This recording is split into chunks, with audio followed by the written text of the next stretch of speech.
यहाँ बोल रहे हैं नो पेन इज हैट, कहता जो पेन है,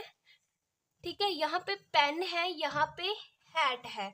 कहता पेन और हैट में कोई नो का रिलेशन है, नो मतलब नहीं, कोई नहीं, कोई रिलेशन नहीं है दोनों में। तो जहां पे कोई रिलेशन नहीं होता है वहां पे ऐसे हम बाहर आउटर बाउंड्रीज में एक लाइन लगा के ऐसे क्रॉस लगा देते हैं कि भाई साहब ये दोनों एक दूसरे को बिल्कुल नहीं जानते, ये पता ही नहीं है कि पेन भी है इस दुनिया में और हैट भी है, समझ रहे, नो का रिलेशन है, कुछ नहीं पता। तो हम इसका वेन डायग्राम इस तरीके से ड्रॉ करते हैं। अगला आ गया some not, some A are not B. So basically इसमें क्या होता है, अच्छा इसको पहले में ना मैं डायग्राम बना लेती हूँ,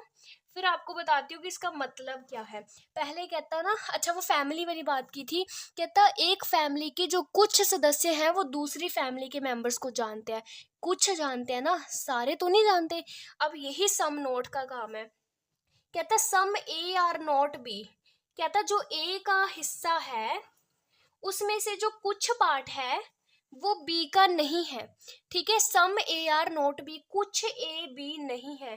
क्या पता सारे ए भी बी ना हो, समझ रहे हो ना, कुछ ए बी नहीं है, दोनों अलग अलग हैं, बी अलग है ए अलग है, और बोल रहा है कि कुछ जो ए का हिस्सा है ना, कुछ पार्ट, कुछ के लिए मैंने ऐसे डॉट सा लगा दिया, कहता है ए का कुछ हिस्सा जो है वो बी नहीं है,